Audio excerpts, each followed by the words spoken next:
Hey everyone, my name is Shreyans Sancheti, and I'm really excited to be here today in front of all of you guys.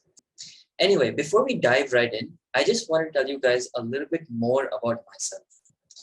So I was born and brought up in US, and the first picture that you see on the top is of Boston. I lived there for about 12 years of my life. The next picture in the middle that you see, of course with all the traffic, is Bangalore. When I was about 12 years old, I moved to Bangalore and I lived there for the next 6 years of my life until I was 18. And the third picture is, you probably guessed it, Goa. So that is where my college is. I'm a fourth year student at BITS Pilani Goa campus. And for the last 4 years of my life, I have been spending my time in Goa. In fact, I'm sitting in my hostel room right now as I record this. I hope the lights won't go off or anything like that during this talk. But anyway, so I've also managed to change about 8 different schools between first grade to college. That results in about 2.5 years on average per school that I spent throughout my life. And because of this, I've had a lot of chances to adapt and be flexible. And every 2 to 3 years, I had to quickly remake my entire friend group, which wasn't easy, but it helped me learn a lot. Apart from that, I've interned for 4 different companies and co-founded 2 startups, as well as raised about $4 million in venture capital. Throughout the last 5 to 6 years of my life, I had certain beliefs and principles, which I think helped me in my journey as a student founder and as an entrepreneur.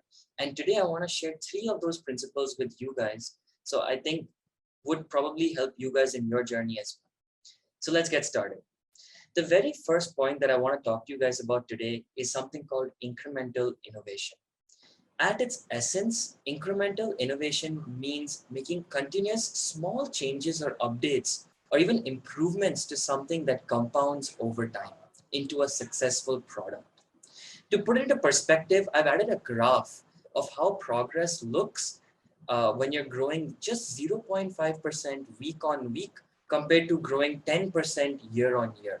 And it's kind of evident which one shows better results, right? So sometimes it's much better to have small incremental changes versus something very big. In fact, let me go over a real-time example of incremental innovation with the example of YouTube. So this is how it goes. If you notice over here, you will see 2 pictures of YouTube. One is the homepage and one is the video player. Both are the first versions of YouTube back in 2005. If you notice the video player, there's basically nothing on it. There is no comments or likes or views. There's no statistics. There's no full screen button, in fact, right? It's just a play, pause, and a volume button. But if you go further and further, in 2006, YouTube redesigned their video player.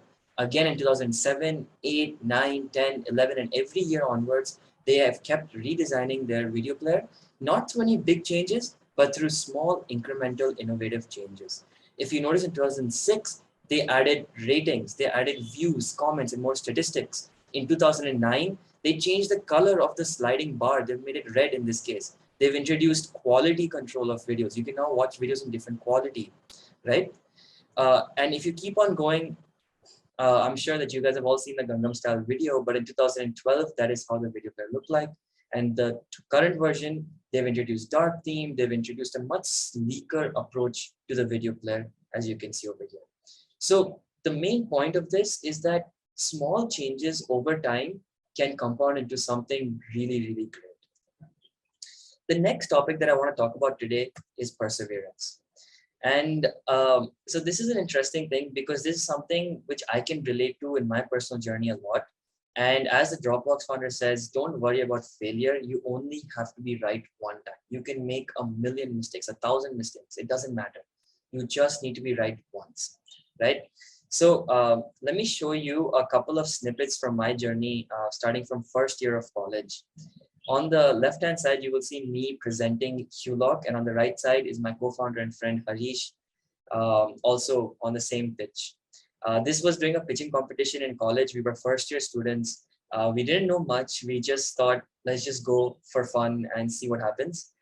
Turns out we won a small grant of 6,000 rupees. It may seem small now, but as a first-year student, making 6,000 rupees was a very large amount of money. We spent it on a lot of fun things, but no, we also used it wisely on making our product a lot better and making a better experience. And fast forward to about 2 years down the line, March 2020, we kept trying multiple different things. We tried chatbots and WhatsApp chatbot, messenger chatbots. We built a whole dashboard where businesses can come and build their own WhatsApp chatbots and deploy it with no coding required at all. And in 2020, that was about the peak of Hulog. We had about 15 to 20 different businesses using it every day to use WhatsApp to get more customers on their WhatsApp. And so this is what the second version of our website looked like. But after a couple of months of this, we realized that this is something that we were not too passionate about or were not too interested about. Neither Harish nor I had ever faced any problems because of lack of WhatsApp chatbots. We were trying to solve something that we had not faced ourselves. And we weren't really excited about that. So for that reason, we actually shut down Hulog and pivoted or changed directions into something else. Yeah. So around August, September of 2020, we decided to shut down Hulog and move into something more into our space, some place where being a student works to our advantage and not a disadvantage. And that was the birth of Clinify. Clinify was a platform for students to learn in-demand freelancing skills, build a network of smart, ambitious people, apply for internships and jobs, and even join webinars and events. And this was again the first website version of Clinify, which was launched in November 2020. We had college mentorship, we had jobs and internship portal, and it was decent. We had about 10-15,000 students in our community. But then when we realized the potential, we decided to change again into something more professional, something more formal. And of course, we raised a lot of funding as well. That was the birth of Bluelearn. And this is Bluelearn's latest website, which was launched just a couple of weeks back, April 2022. And the whole point of this, again, is that we have faced so many failures throughout our journey. So many times we launched things that didn't work out, starting with Hulog, all the different iterations of Hulog. We used to cold call for hours every single day, trying to get businesses to use our product. Then when we moved to Clinify, we launched job and internship portal, which didn't work out. College mentorship, again, failed. But that didn't stop us from moving on to the next thing and keep on trying. And I think that was something that really stood out and helped us reach where we are today. So don't be scared of failure. Don't be scared to consistently give your best, even if things are not working out, because you never know, right? It just increases your chances of succeeding at the end of the day. The final topic or principle that I want to talk to you guys about is executing fast. Launching ideas fast, executing fast, and building things fast, right? Because the faster you fail, the faster you learn, and the faster you can succeed after that. And a lot of student founders and other people have reached out to me recently over the last couple of years, and they say, "Hey, Shreyans, I have an idea for a potential startup or a potential side hustle, but I'm scared to share that idea with others because they might steal my idea from me." And I always think that that's very unrealistic, right? Someone stealing an idea from you is very difficult. They're not going to drop everything that they're doing in life just to pursue your idea. And as Michael Dell, founder of Dell, clearly said, that ideas are a commodity, but execution of them is not. So 10 people can have the same idea, right? That's perfectly acceptable.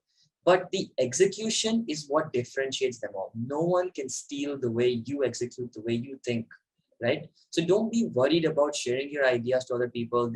It's very difficult for ideas to be stolen. That being said, if you go to your competitor and tell them directly your idea, then obviously there is good chances of it being stolen. But in general, sharing it with potential mentors, advisors, friends, family, that is all very great. Don't worry about all those things. What you should be worried about is executing fast, building fast, launching fast, failing fast, and then learning from your mistakes. So I'll give you a couple of examples of products that we all use almost on a daily basis, which had a very minimalistic, very not that great first prototype version. And the very first thing that I want to talk to you guys about is Facebook. If you notice, this is one of the first ever pages of Facebook, launched in 2004. It wasn't even called Facebook, it was called The Facebook at that time. And if you notice over here, it was only open for Harvard students And that too is only used to search for other people at their school, find out who were in your classes, and maybe visualize your social network. There were no like buttons, there were no posting of pictures or comments, it was nothing like that. It was just basically a repository of students in your school, right?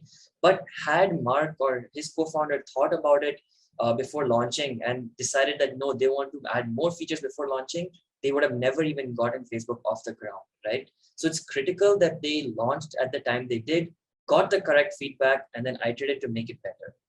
Another such example is the Xbox. Now, I'm sure many of you would have heard of the Xbox, right? If not played on it before. And interestingly enough, the first ever version of the Xbox was launched in 2001, and it looked like a literal X. It was shaped in an X. And if you think about it, this is a very big, bulky, heavy device. It's not something you can keep inside a cupboard, right? Where would you even keep or store something like this? So this wasn't really much of a success, their first launch, but that's fine, because when the Xbox team went back to its drawing board, they knew what places they had to improve on, and design and shape being one of them as well. And after they worked on it again, they launched the Xbox 360, which is till date one of the most successful gaming consoles ever launched. So to wrap things up, these are the couple of principles that I think are super important for any student entrepreneur or any student who is willing to explore different areas. Start off slow, right? You don't need to go and make a big dent in the universe to start off with. Start off with incremental innovation. Make small changes to your product, to yourself, right? Everything compounds over time. The second is perseverance. Just don't give up. Don't give up in the face of failure. Don't give up in the face of adversity. If you are passionate about something, just go and do it. And the third one is execute or launch fast. Don't be hesitant to execute or launch your ideas fast. Don't be scared to share them with other people. If you want to get something done, just go and do it. You will get some negative reviews. You may get some bad hate or something like that, but that's fine, right? I mean, you can't always make everyone happy. Just learn from your mistakes and move forward.